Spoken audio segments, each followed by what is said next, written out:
In today's world, almost everybody heard the word yoga. If you want to do some yoga poses, there are probably dozens of different yoga studios in every major city. So if you live in some big city, probably there will be no problem with practicing yoga. You will have this opportunity. But what if I tell you that yoga is dying? And it is fading away so fast that probably in a few years we will never see it alive. And what is the problem? What happened?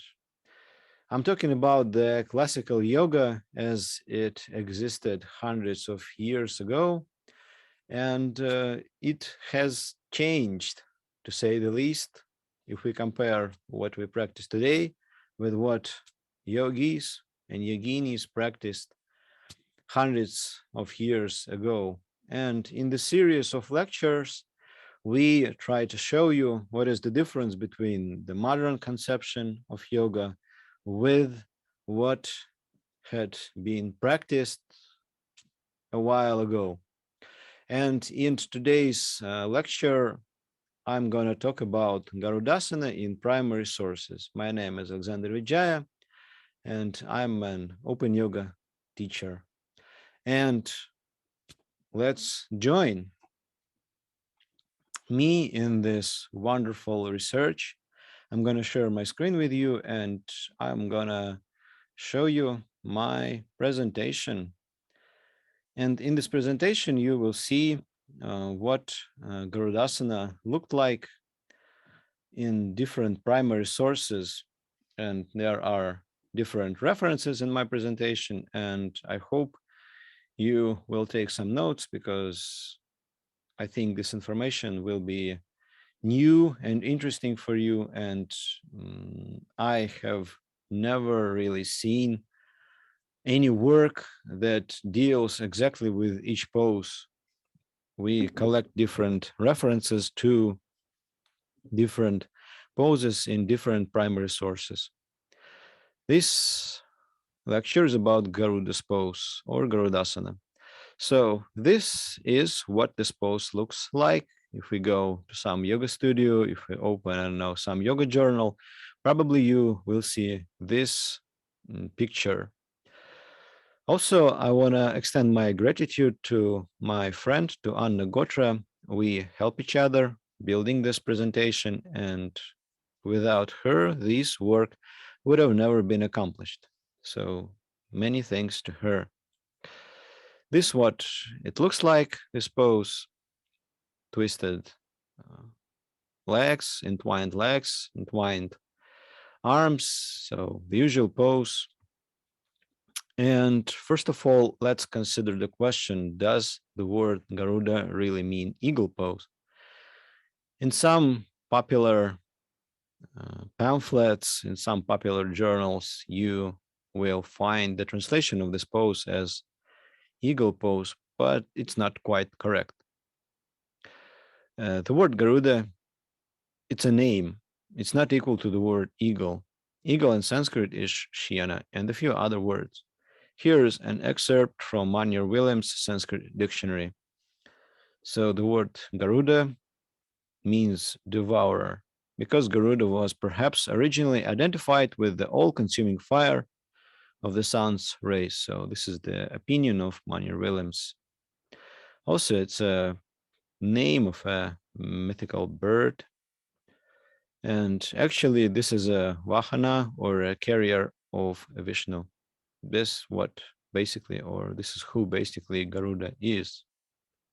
And there are different translations here, and you can see them on your screen. And if you want to remember them better, you can take notes and write them down. This is the bibliography which we used and primary sources which we used. Basically, all our study is based on the references in the book by M.L. Kharote. This book is entitled Encyclopedia of Traditional Asanas. So we took different references from this book. We found those references, we found those books to which this book is referred to. And we try to find those texts and collect all information about this particular pose. Also, we used available treatises, as I have already said, and primary sources where asanas are mentioned and described. Most of them are in English and Sanskrit. The next slide is the list of texts from the book Encyclopedia of Traditional Asanas. Here is the references in this book, and here is the complete list of all treatises which we could collect from the Encyclopedia of Traditional Asanas. In parentheses, you can see the probable dating of this pose. So, for example, Kiranda Samhita dates back to the 17th century, and you can see here on the screen in parentheses. And here is the age of different treatises. So let's look at some other pictures. This is the picture of Garuda. On the left, Vishnu and Lakshmi miniature painting, 1770. This is the year of this painting. On the right, images of Garuda on one of the temples in Indonesia. On the left, Garuda's in a Buddhist temple in Thailand. On the right, it's a Vishnu temple in India. On the left, National Museum of India, Delhi. On the right, Tibetan Tanka. So there are different traditions, and they depict Garuda in their own particular way. So here are, again, different variations of this pose. And as you can see, all of them look more or less the same. But in this presentation, you will learn that there are different Garuda poses which differ in their performance completely. So they have absolutely nothing in common except for their name. Here is the translation of the word Shyana, which practically can be translated as the word eagle or whatever. The word Shyana means the white color, whiteness, hawk, falcon, violence, a horse. So basically, the word eagle sometimes is translated as the word Shyana too. Example, the swoop of a hawk or an eagle here, Shyana Pada. And so, descriptions and types of Garudasana in text.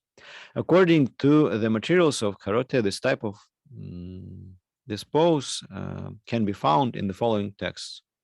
So here we deal with the first variation of Garudasana. There are many variations. This is the first one on the bottom left here. As you can see, it looks nothing like we saw in the previous slides.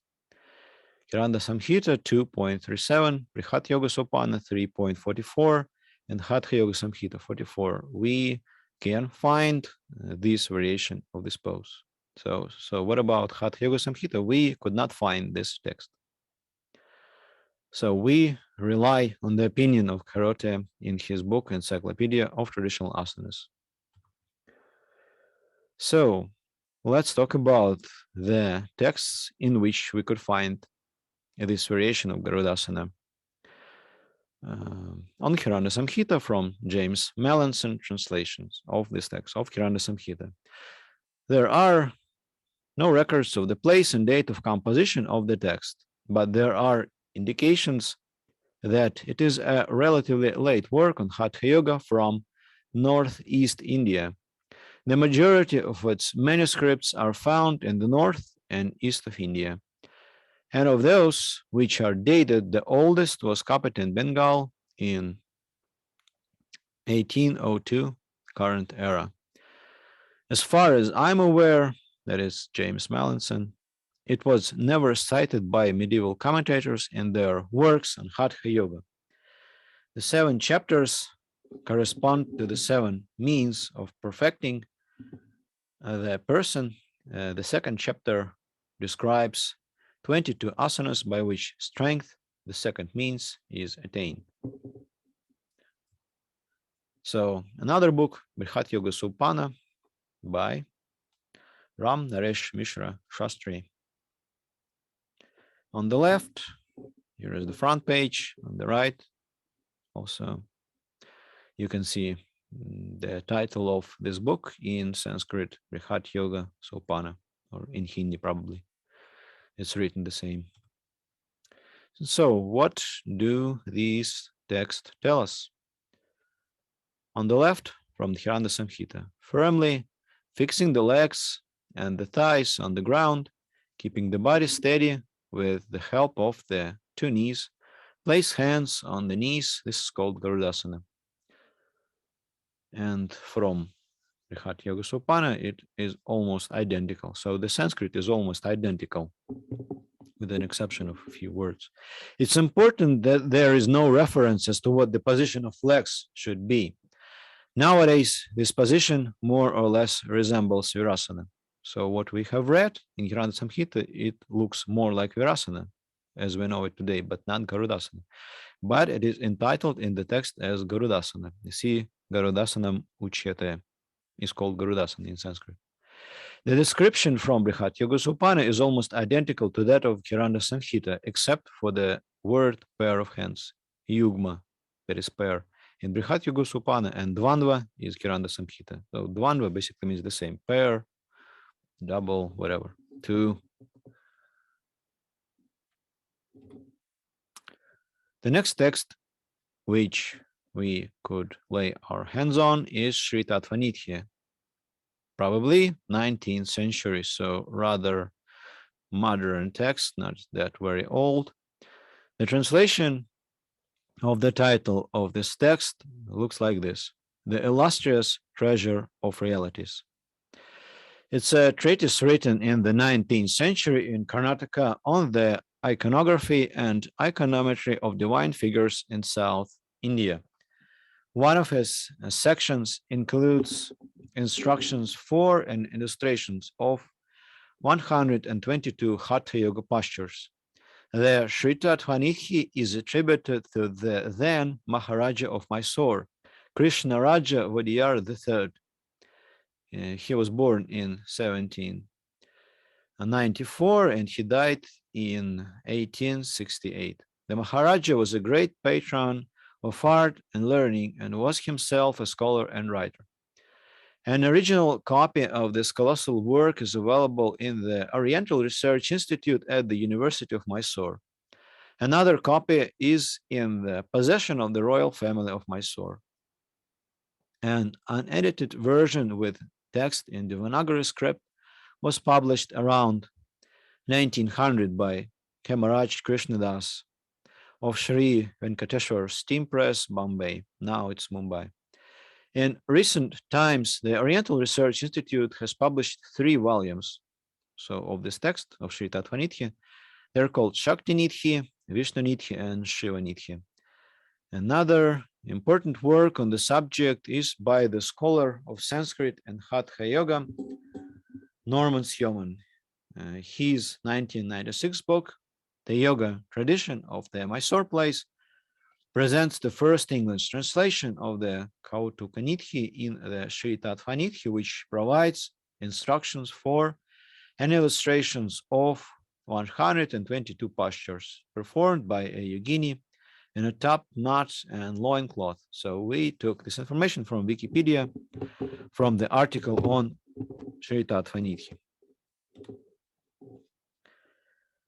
So here is the description of this pose from Sri Tattvanitya, how it is performed. On the right and on the left, you see the picture.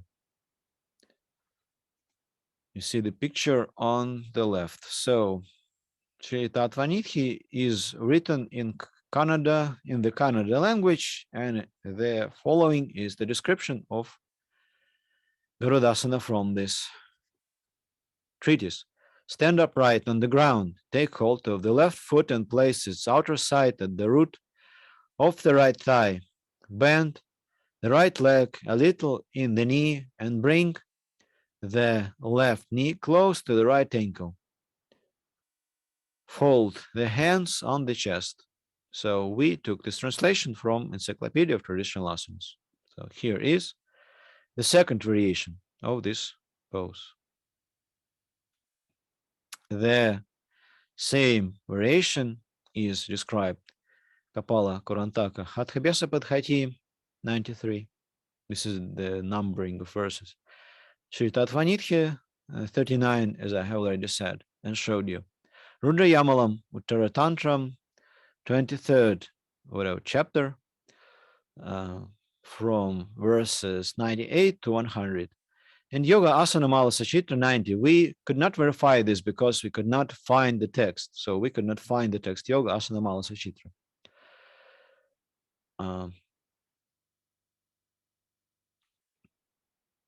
So next slide.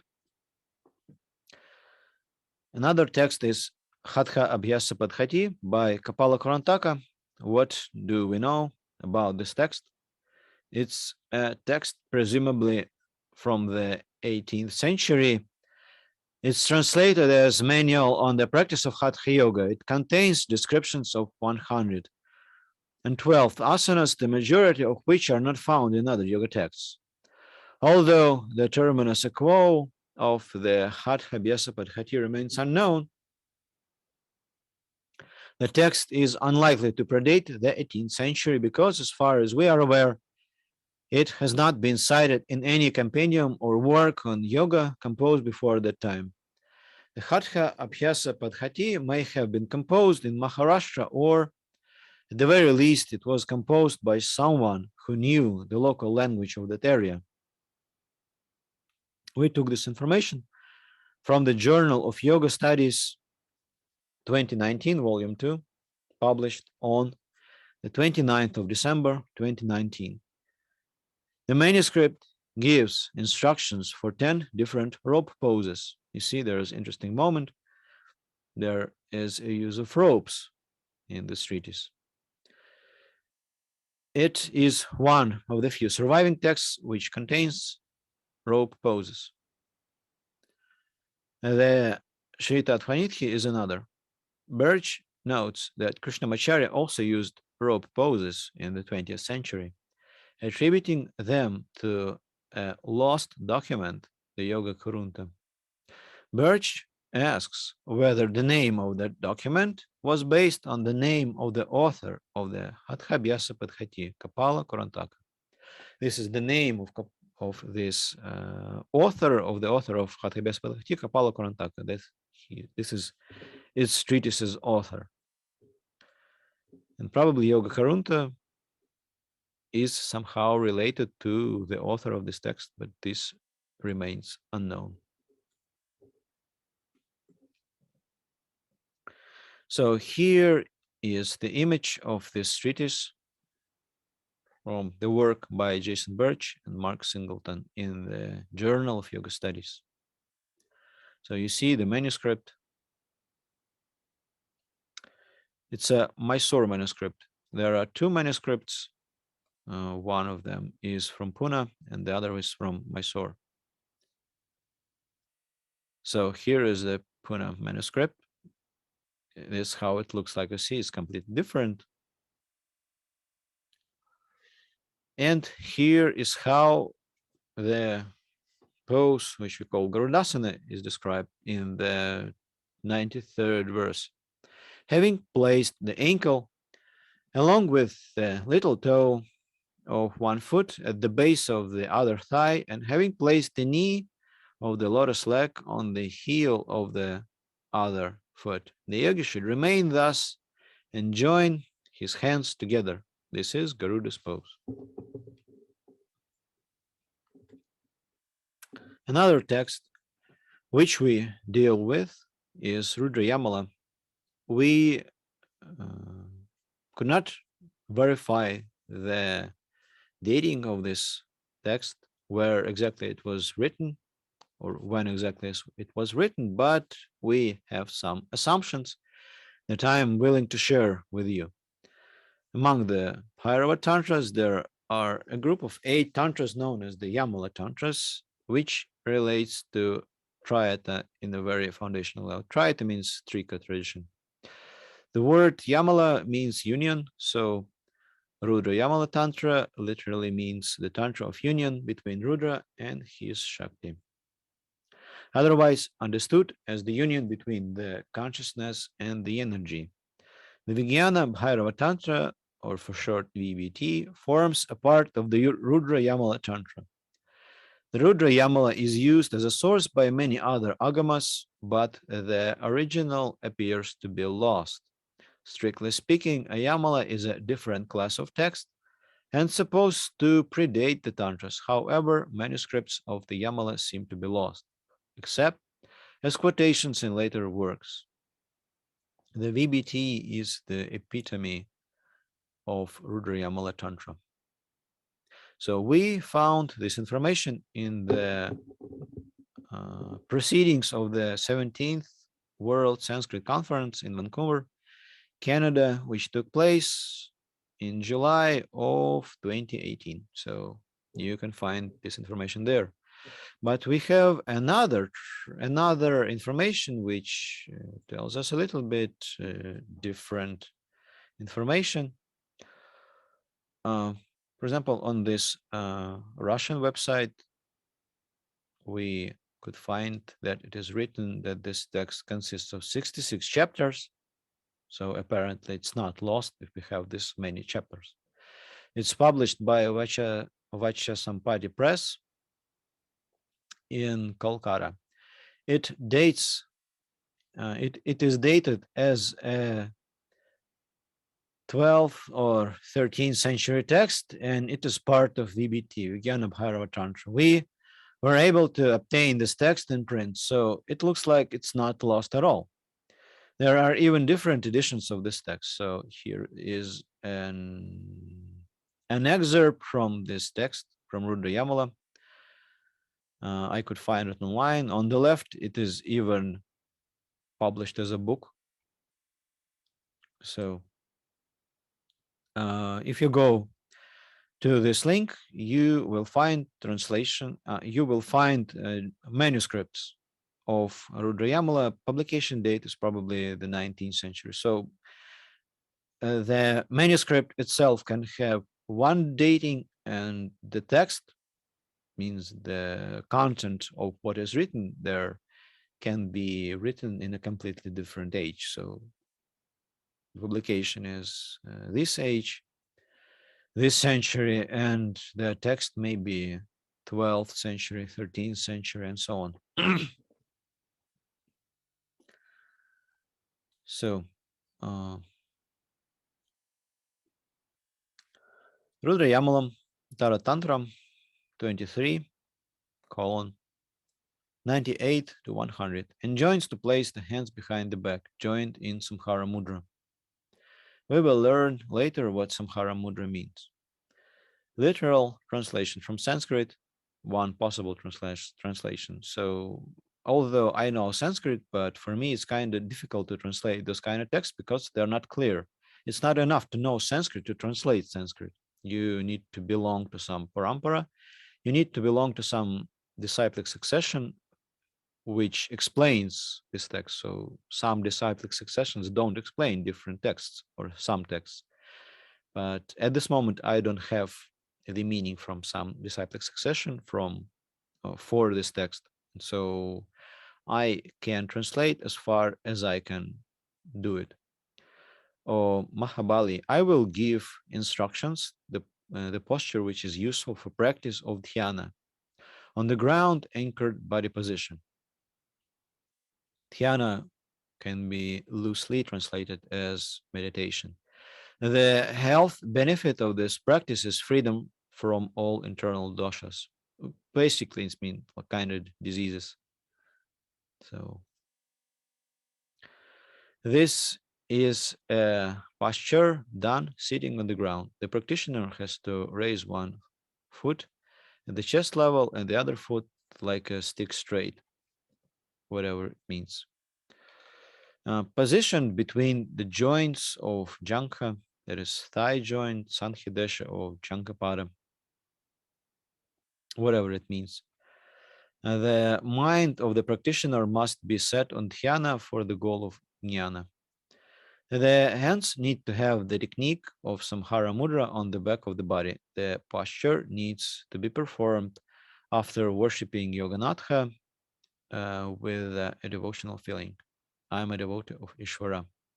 So if you can translate it better, you're more than welcome to contact me at alexvijaya@gmail.com. You can write to this email. Rudrayama text with Hindi commentaries by Malaviya Sukhara. So we not only have the text itself, but also we have a Hindi commentary on it by some Malaviya Sukhara. The upper part is Sanskrit, and this bottom part is translation. This bottom part is a commentary in Hindi.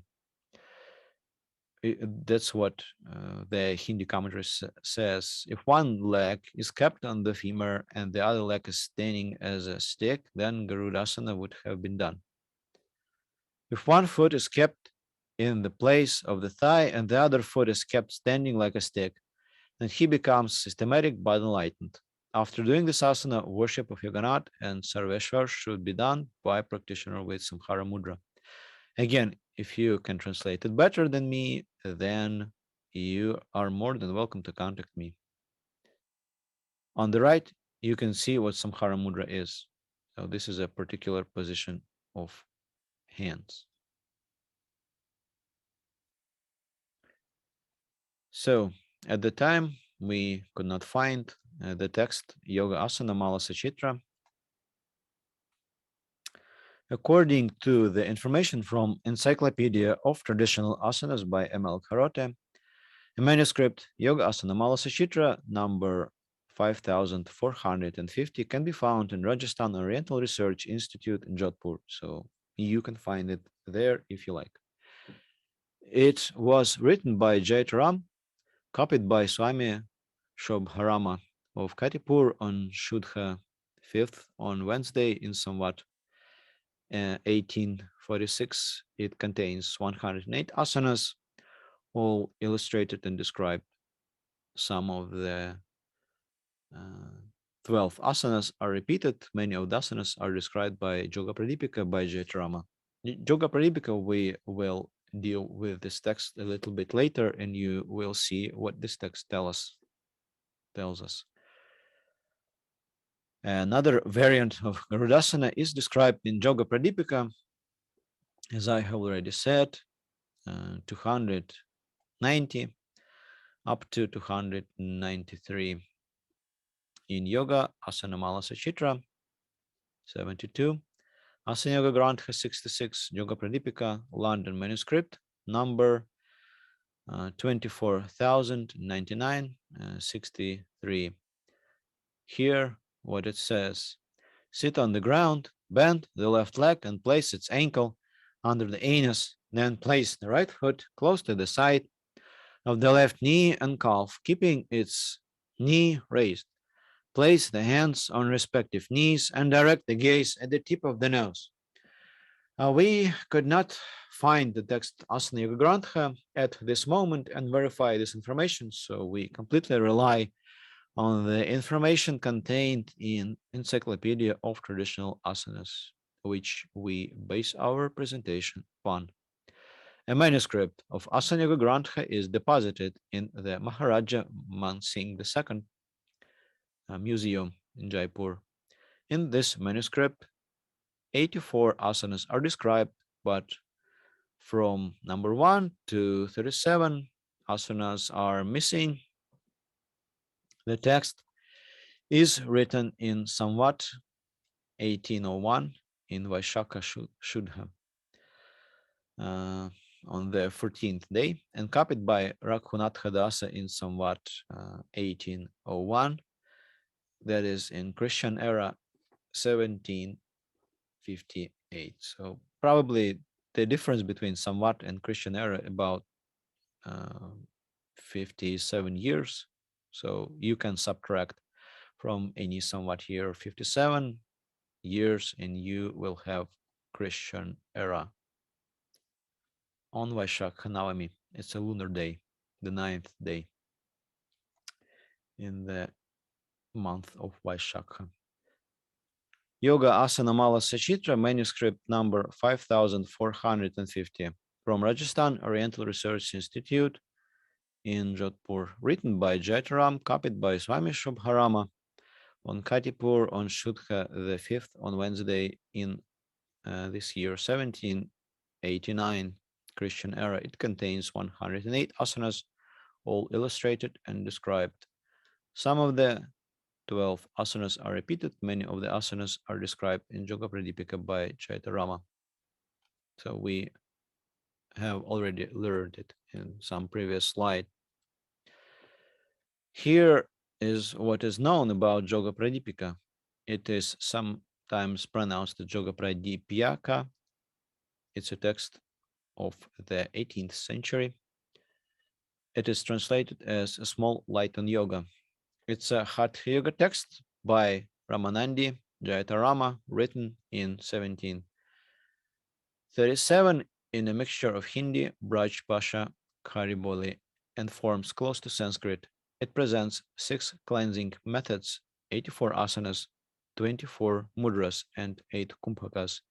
The text is illustrated in an 1830 manuscript with 84 paintings of asanas prepared about 100 years after the text. The description of 84 asanas occupies 314 out of 964 verses in the 1737 version.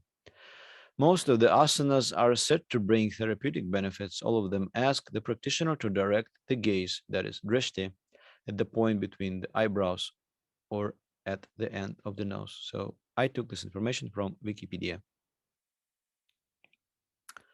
And here is what Yoga Pradipika says about this pose. So here is another variant. Bend the left leg and place its ankle under the anus, then place the right foot close by the side of the left knee and calf, keeping the knee raised. Place the hands on the knees and direct the gaze at the nose. This is Garudasana. And here what this text looks like. So it's not really Sanskrit. It's more like Hindi, whatever. And you can verify it for yourself. So variant 4. The modern and popular variant of this asana is described in the following text, according to M.L. Karota. Here you see the name or the title of the text, and here you can see where exactly it is described, which chapter, which verse. Sachitra Chirayasin Asane, Hatha Pradipika manuscript with 6 chapters. Sachitra Yavaharika Yoga, Yoga Marga Pradipa, Kiranatika, Yoga Sanam, Sachitra, Shri Yoga Kaustubha, Yoga Siddhanta Chandrika, Yoga Rahasya by Srinath Muni and Mala Purana. We will talk later about this text in greater detail. The general description from several texts is as follows. So if we collect all translations of this text, if we collect all descriptions, so we can find some average description, which looks more or less the same. Stand straight with feet together, then raise the left leg. Bend a little in the right knee and cross the right thigh with the left leg. Then bend the left knee further and encircle the right leg. Encircle the hands and place them in front of the mouth. And it's interesting to know that it is said in the text to encircle the right leg with the left. Which arm should encircle, which is not said. This asana can be performed both to the left side and to the right. So sometimes different yoga instructors argue with each other how exactly the legs and the arms should be encircled, should be entwined. And here you can see there is no such particular reference to which arm should cover which. So, Kiranatika, what is this text? Probably it's a 20th century text. Besides pose description, this text also suggests to touch the nostrils with respective fingers. Here is a screenshot of this commentary on Yoga Sutras. Basically, it's a commentary on the Yoga Sutras of Patanjali by Sri Krishna Vallabhacharya. Rudasana is as follows: standing on the right foot and having placed the left foot over the knee and thigh of the right leg. Touch the right ankle with the big toe of the left leg. Also bend both arms at the elbows and entwine them. Touch the left nostril with the fingers of the left hand and touch the right nostril with the fingers of the right hand. This Garuda-like position is Garudasana. Another text, Mala Purana. It's hard to date this text, but nevertheless, there are some opinions that say it's a text of the 13th century. This text is presumably of the 13th, maybe 15th century, whatever, describing techniques of wrestling and mentioning asanas without their description. According to Alter, it characterizes and classifies types of wrestlers, defines necessary physical characteristics, describes types of exercise and techniques of wrestling, as well as the preparation of the wrestling pit, and provides a fairly precise account of which foods wrestlers should eat in each session of the year. The scholar practitioner Norman Syaman states that the Malapurana describes 16 types of exercises for wrestling.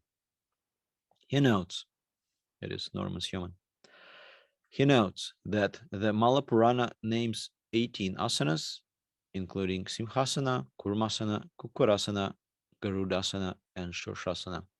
And here at the bottom, you can see the reference to Garudasana. However, it's not described. It's only the name, Garudasana.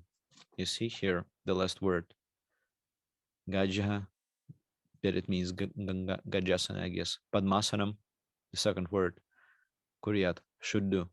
Simho, api, that is Simhasana. Garudasanam, that is Garudasana. So a practitioner should do Garudasana.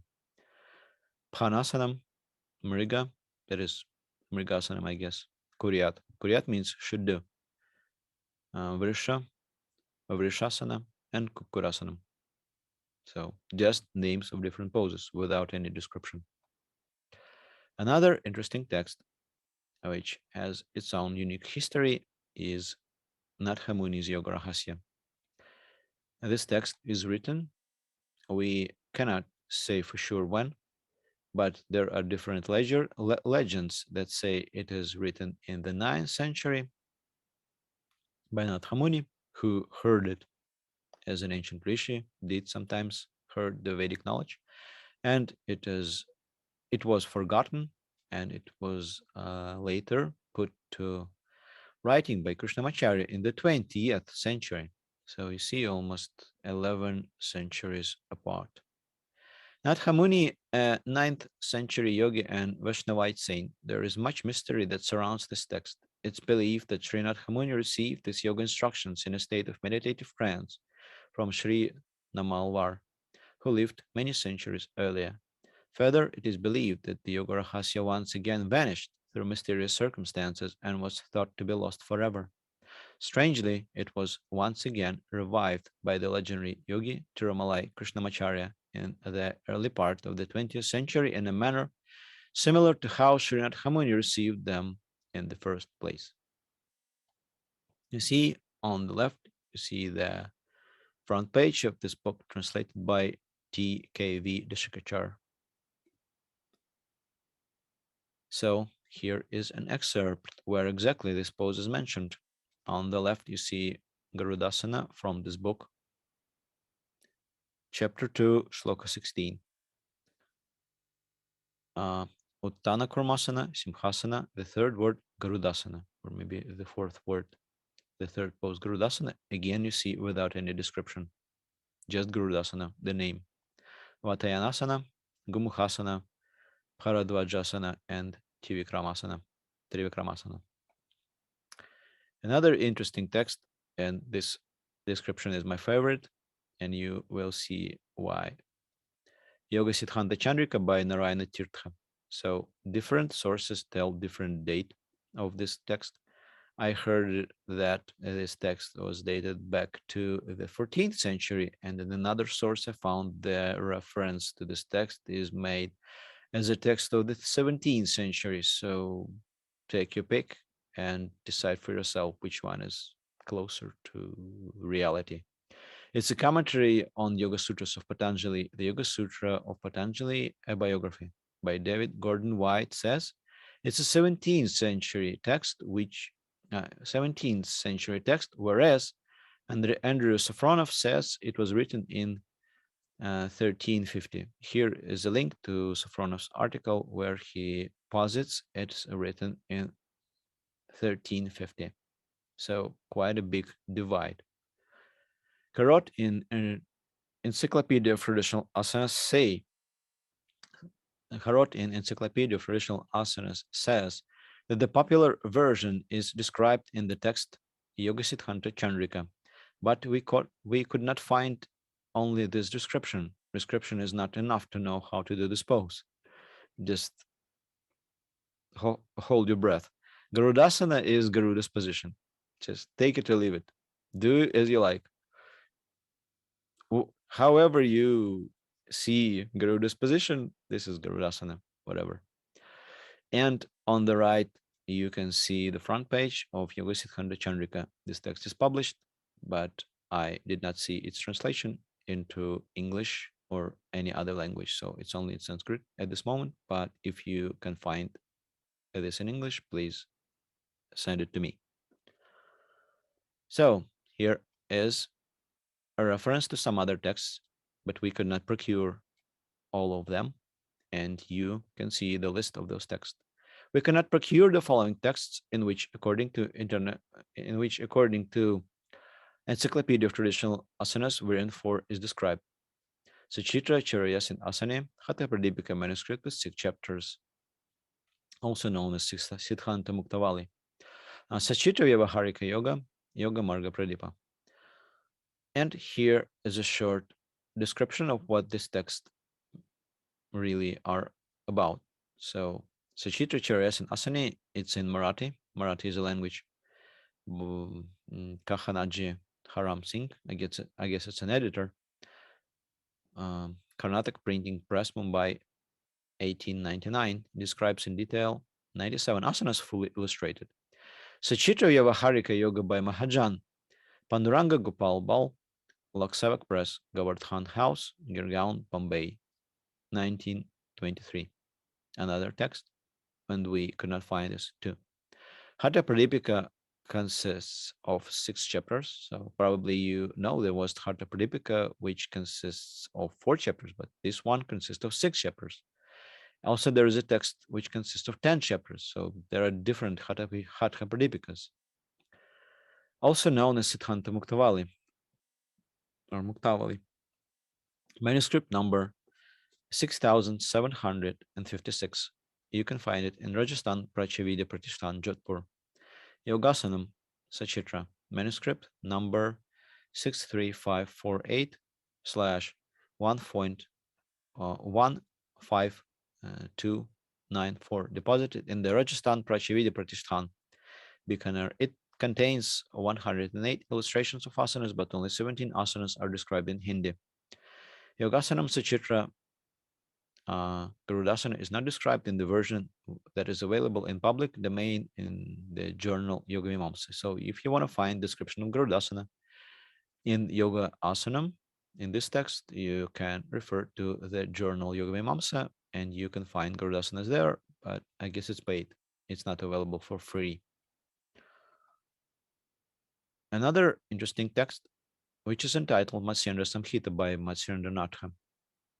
I tried to find the dating of this text, and there is a great divide in different centuries. Some say it's the 7th century, 10th century, and 13th century. So, and here is the short description of Matsyendra Samhita.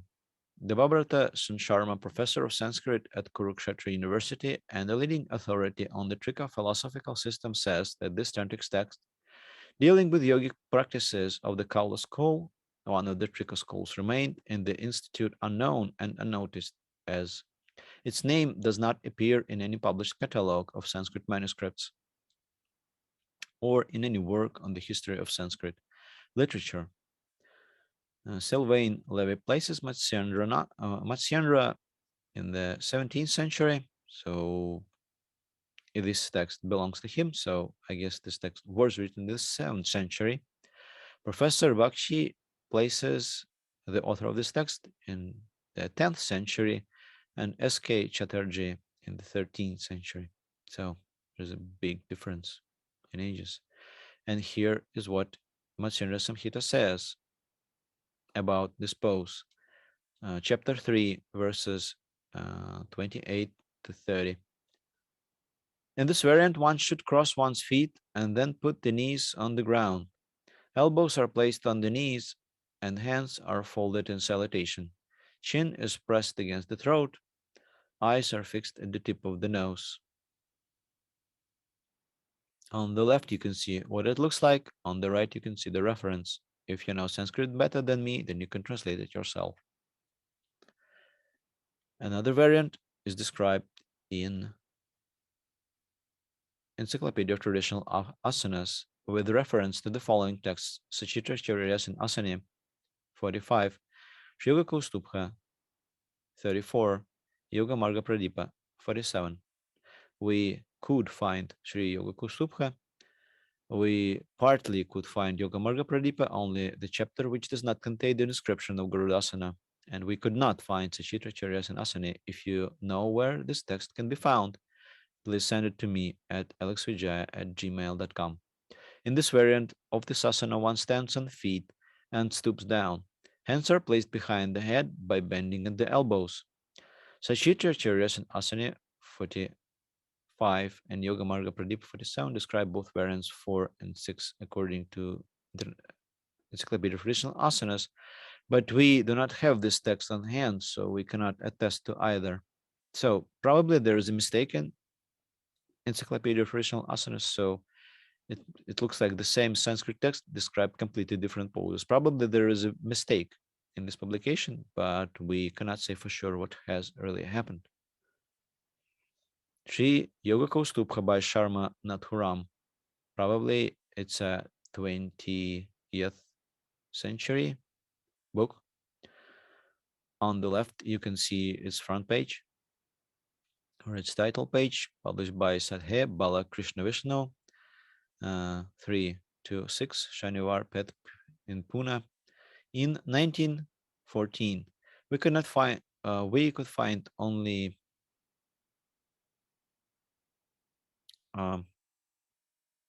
it's about Yoga Marga Pradipa.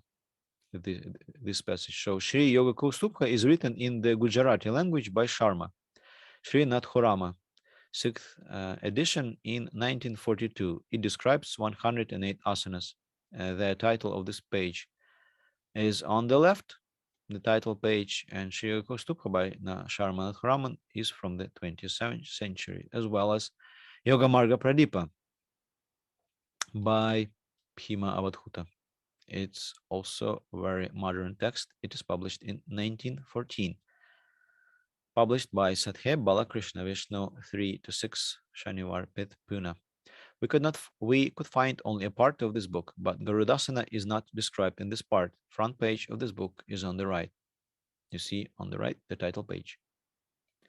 Reference to Garudasana in Sri Yoga Kaustubha in the Gujarati language. Here what it looks like, description of Garudasana on the bottom.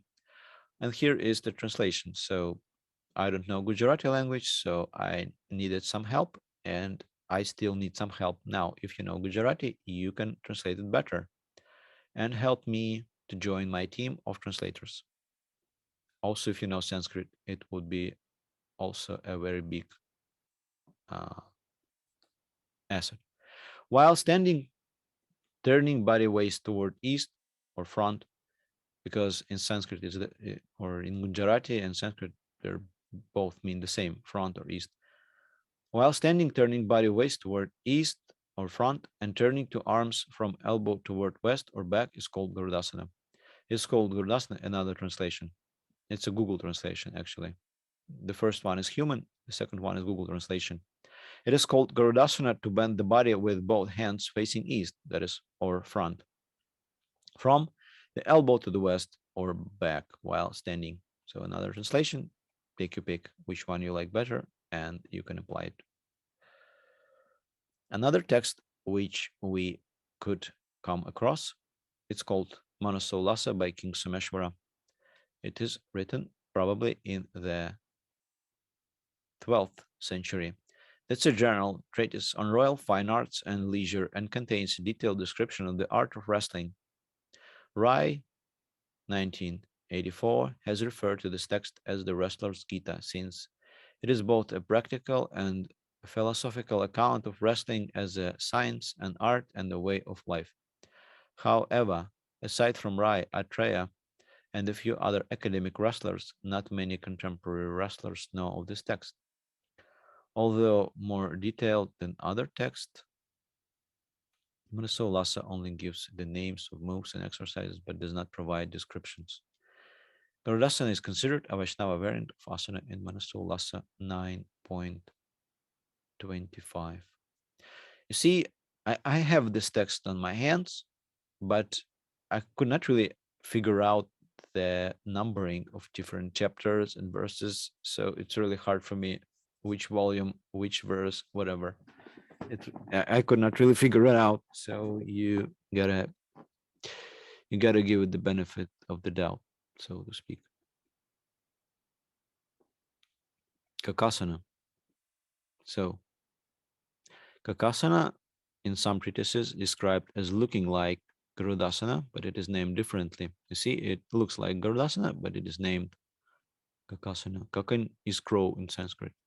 Hatha Pranipika, aka also known as Siddhanta Muktavali manuscript, contains 4 chapters, and in the chapter 2, verses 97 to 98, according to Encyclopedia of Traditional Asanas, describes Kakasana, which looks like the popular version of Garudasana.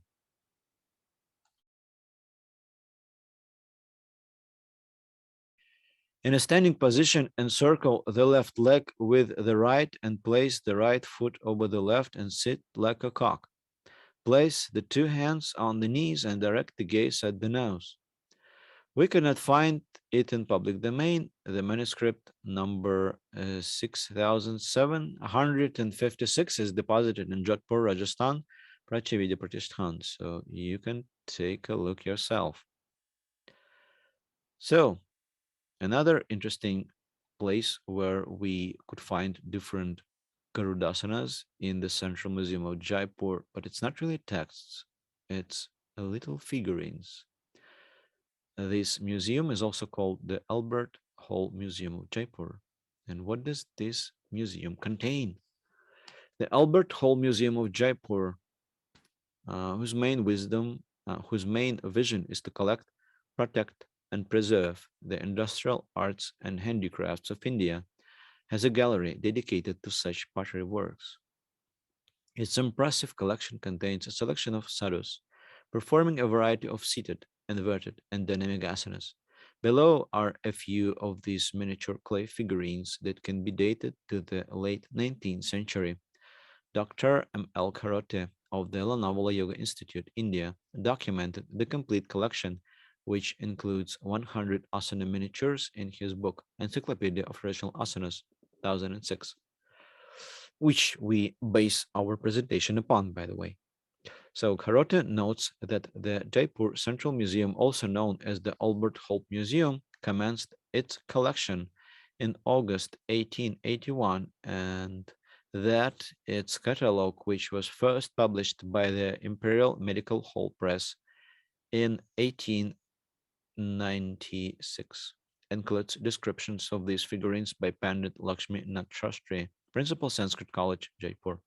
We took this information from this link. The Luminescent Journal, by the way, it's an interesting source for yoga knowledge. which you can apply in your life. It may be really, it may really come in handy. Actually, interesting information there. That's what Central Museum of Jaipur looks like. And here are figurines which are related in some way to Garudasana, which we are talking about today. Arudha Garudasana. Arudha means mounted. So I guess it's a mounted eagle or mounted Garuda, mounted somewhere, perched maybe on some whatever branch. In seated position, raise both legs and place them behind neck.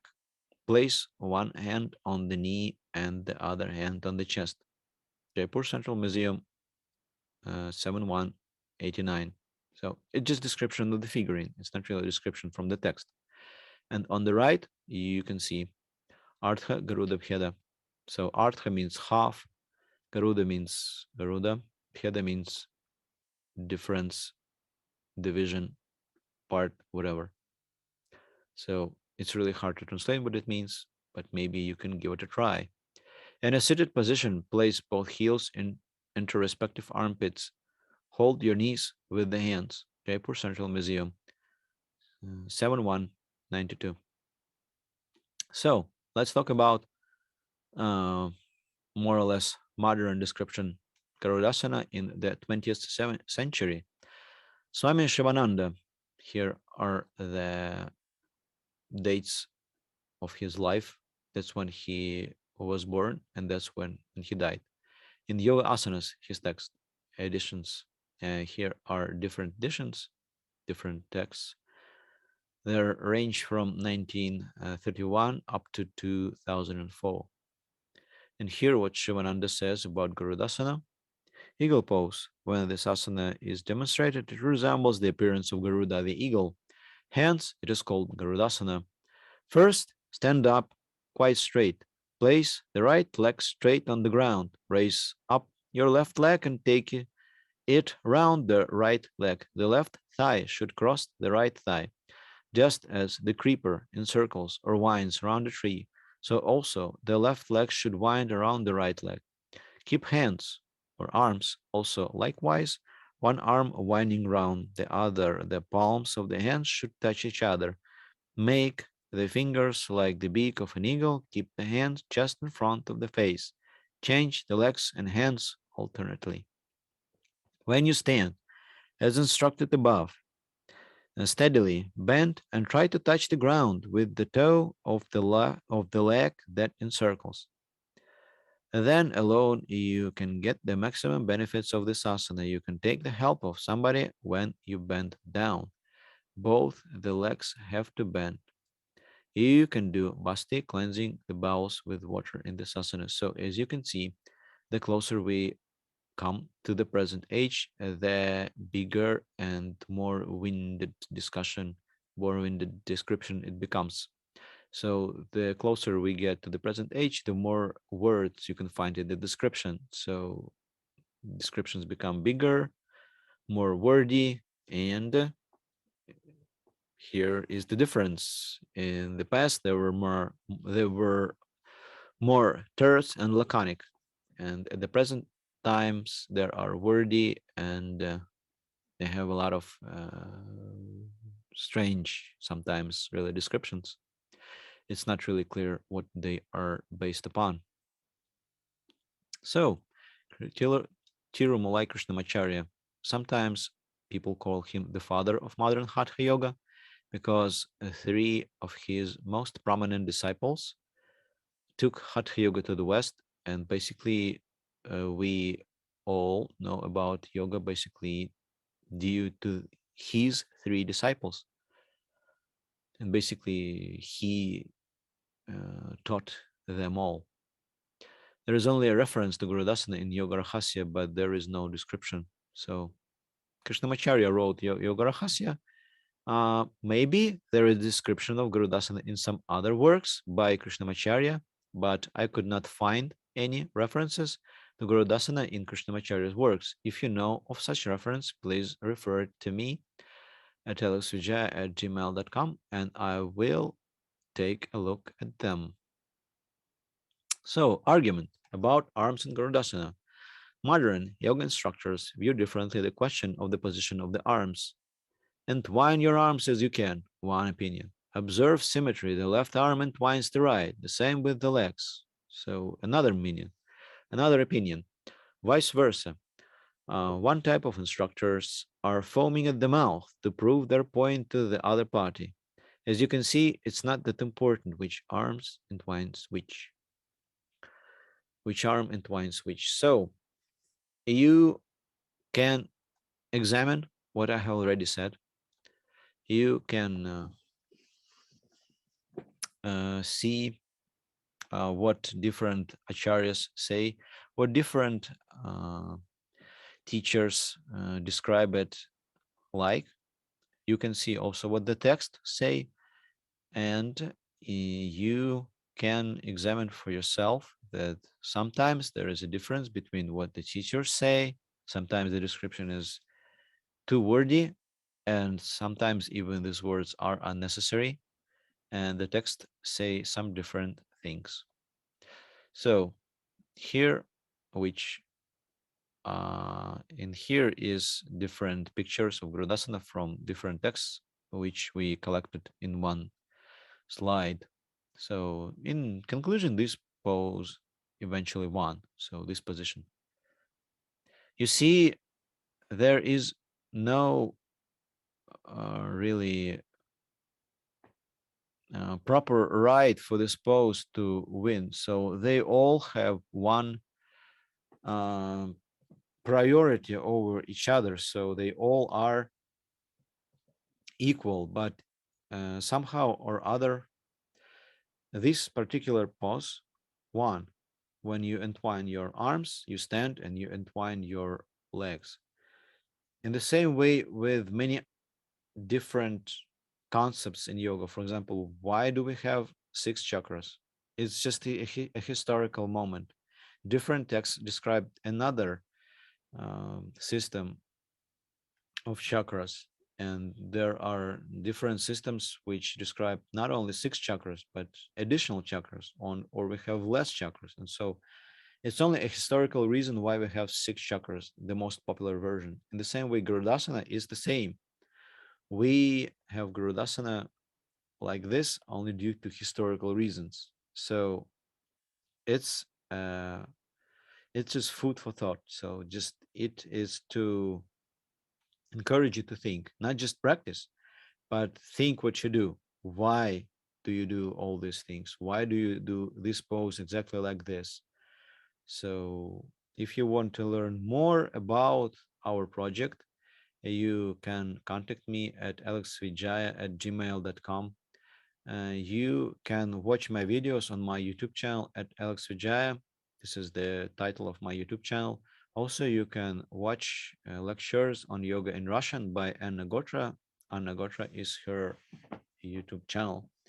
And especially, I would be very glad to see you as my partner, as my colleague, as we join together and try to dig out the classical yoga which was practiced hundreds of years ago. And if you want to help me, also I can help you in any way possible.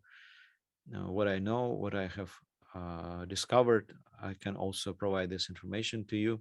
And I hope we will become partners and you will join our team. And if you want to know more about this project, just write to me at alexvijaya@gmail.com. If you want to study yoga for free, you can go to yogaopenyoga.com. It's an English version. And for the Russian version, you can go to opennyoga.class.com. So I hope to see you next time. I hope there will be more videos on the subject and more people, I hope, will join in this project and we will discover the original yoga at last. Thank you very much. My name is Alex Vijaya, and I will see you next time.